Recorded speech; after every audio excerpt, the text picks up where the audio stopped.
Hello guys, good morning, welcome back to my channel. আজকে চলে এসেছি একটা ছোট্ট মিনি ব্লগ নিয়ে।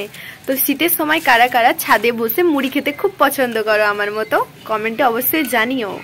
তো আজকে আমি মুড়ি খাচ্ছি শসা, তারপর চানাচুর আর ছোলা দিয়ে। আজকে তো আমাদের বৃহস্পতিবার, তাই আজকে আমাদের বাড়িতে নিরামিষ হয়। তোমরা কারা কারা বৃহস্পতিবারে নিরামিষ খাও সেটা কিন্তু অবশ্যই জানিও। অনেকদিন হলো আমার চুলের কোনো যত্ন নেওয়া হয় না, তাই আজ ভাবলাম একটু ভালো করে যত্ন নিই, কারণ শীতে আমাদের ত্বক এবং চুল অনেকটাই রুক্ষ হয়ে যায়। তো আজকে আমি যে প্যাকটা চুলে লাগাবো সেটা তোমাদের সঙ্গে শেয়ার করছি। তোমাদের যদি ভালো লাগে তাহলে এটা তোমরা ইউজ করতে পারো। চলো আমরা তাহলে প্রসেসটা শুরু করি। প্রথমে আমরা একটা অ্যালোভেরা নিয়ে নিয়েছি। তো যারা বাজার থেকে কিনে আনবেন কিংবা বাড়িতে, প্রথমে এটা ভালো করে ধুয়ে নিতে হবে। আর এটা যদি আমরা আগের দিন থেকে গাছ থেকে তুলে নিই তাহলে খুব ভালো হয়, কারণ এটা থেকে খুব একটা ইয়েলো টাইপের একটা রস বেরোয়, যেটা আমাদের শরীর ত্বকের পক্ষে কিংবা চুলের পক্ষে একটু ভালো নয়। তো চলো এবারে আমরা হেয়ার মাস্কটা তৈরি করে নিই। প্রথমে আমি এটাকে হাফ করে নিয়েছি, তারপরে সাইড থেকে এই কাঁটা জাতীয় অংশটাকে বাদ দিয়ে দিতে হবে।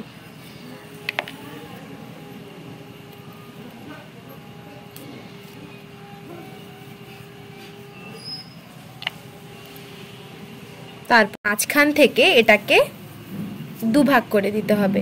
তারপরে এই যে জেলিটা, এটাকে আমাদের কন্টেনারের মধ্যে নিয়ে নিতে হবে। তোমরা চামচ কিংবা কাঁটা চামচের মাধ্যমে এটাকে বের করে নিতে পারো এই জেলিটাকে। অ্যালোভেরা জেলটা বের করানোর পরে তোমরা মিক্সিতে এটা একটু গ্রাইন্ড করে নিতে পারো, তাতে জেলটা অনেকটা স্মুথ হবে। গ্রাইন্ড করার পরে আমরা কোকোনাট অয়েল 1 চামচ দিয়ে দেব।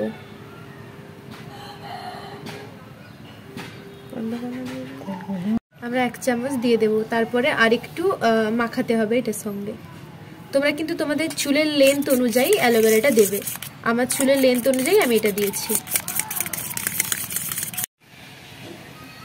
এটা আমাদের চুলে ড্যান্ড্রফ এবং আমাদের চুলটা স্মুথ করার জন্য আমরা এই হেয়ার প্যাকটা ইউজ করি। তো তোমরাও এই হেয়ার প্যাকটা ইউজ করতে পারো। তারপরে কেমন রেজাল্ট আসে আমাকে অবশ্যই কমেন্টে জানাবে। তো আমি এই হেয়ার প্যাকটা ভালো করে চুলে লাগিয়ে নিই। তোমরা চুলটা খোলাও রাখতে পারো কিংবা বেঁধেও নিতে পারো। তোমরা এটা 30 মিনিট থেকে 1 ঘন্টা রাখতে পারো। তারপরে চুলটাকে তোমরা নর্মাল ওয়াটার দিয়ে ওয়াশ করে নিতে পারো বা শ্যাম্পু দিয়ে ওয়াশ করে নিতে পারো, কোনো প্রবলেম নেই। তো চলো আমি কিছুক্ষণ রেখে চুলটাকে ওয়াশ করে তারপর তোমাদের দেখাচ্ছি চুলে কি পরিবর্তন এলো। তো চুলটা তোমরা একবার কাছ থেকে দেখে নাও। তারপরে আমি ওয়াশ করার পরে রেজাল্টটা দেখাচ্ছি। হ্যালো গাইস, তোমরা নিশ্চয়ই আমার চুলটা দেখে বুঝতেই পারছো আগের থেকে কতটা পরিবর্তন হয়েছে। অবশ্য একটা ওয়াশে এরকম হবে না, তোমরা সপ্তাহে 2 বার এই প্যাকটা চুলে ব্যবহার করতে পারো।